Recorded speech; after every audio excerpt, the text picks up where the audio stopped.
He was once the golden boy of boxing. Today, Oscar De La Hoya sits at the center of an empire reportedly worth hundreds of millions of dollars, surrounded by a $20 million mansion, exotic supercars, luxury yachts, and a lifestyle far removed from the streets where his story began. But the money and the fame only tell half the story. Behind the Olympic gold, 6 world titles, and billion-dollar boxing business lies a life filled with spectacular victories, bitter rivalries, devastating personal battles, and controversies that nearly overshadowed everything he built.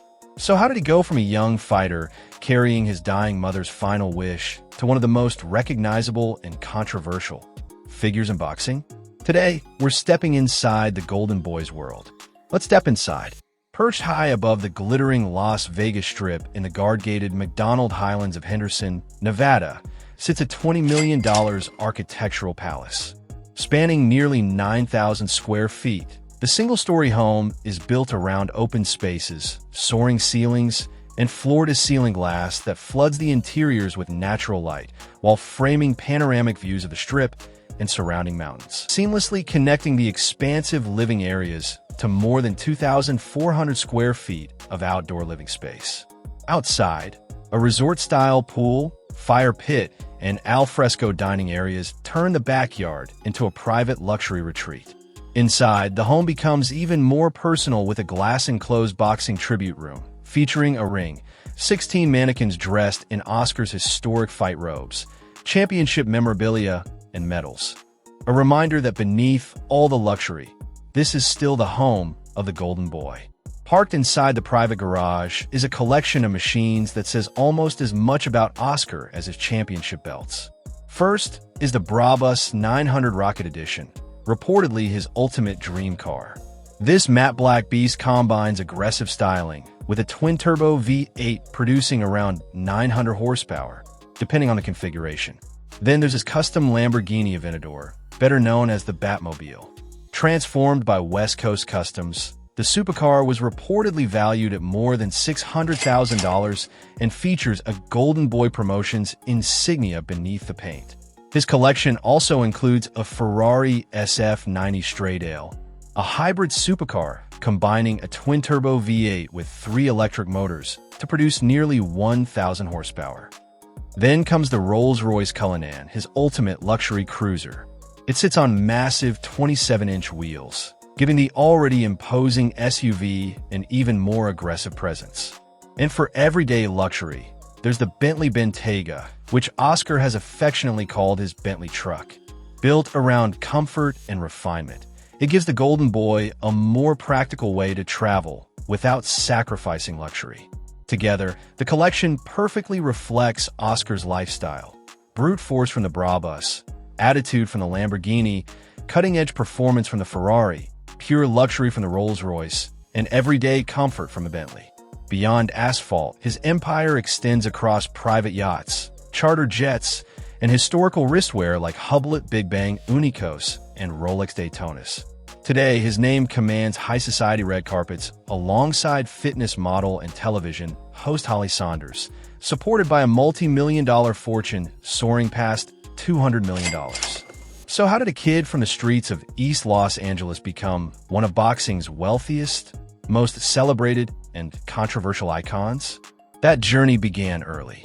At just 15, Oscar De La Hoya captured the National Junior Olympics 119-pound title, quickly establishing himself as one of America's brightest young boxing prospects.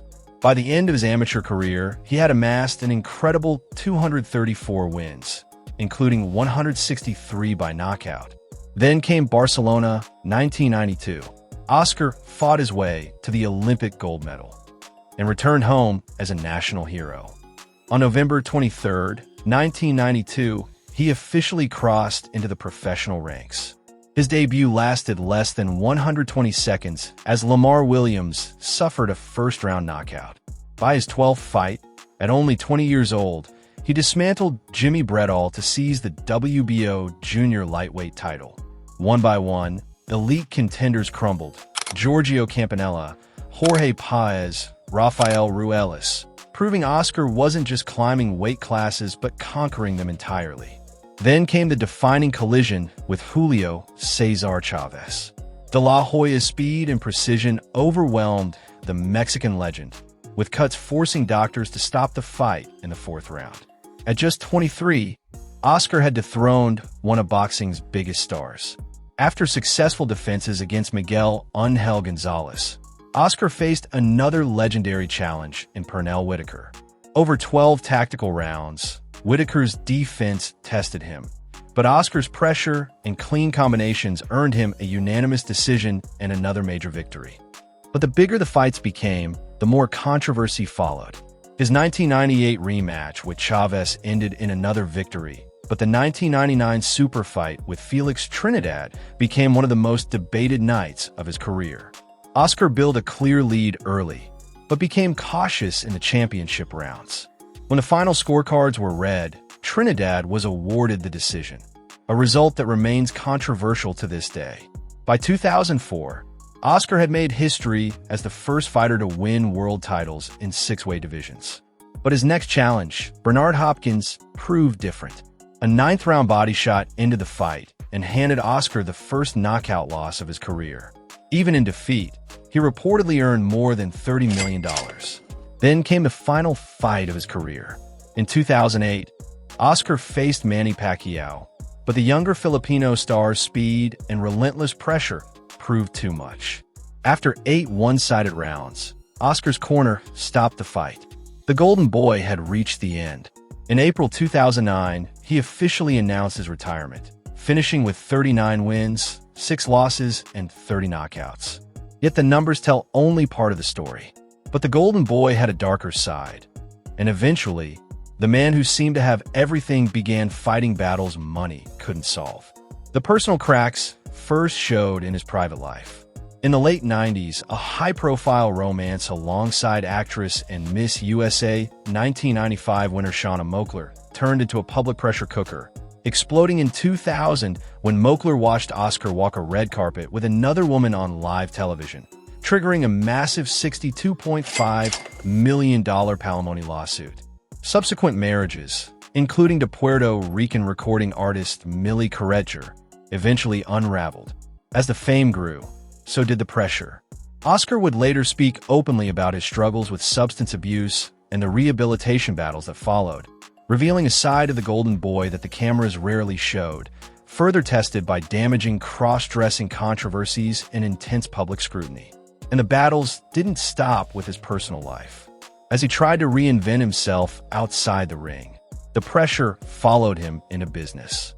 De La Hoya built Golden Boy Enterprises into a multifaceted conglomerate, acquired the Ring magazine, secured a stake in Major League Soccer's Houston Dynamo, and founded Golden Boy Promotions, fostering the foundational rises of global superstars like Canelo Alvarez.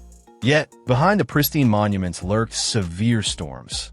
Corporate default proceedings on a $27 million commercial loan tied to its downtown Los Angeles headquarters, and high-profile public friction with fighters like Ryan Garcia that strained his stable.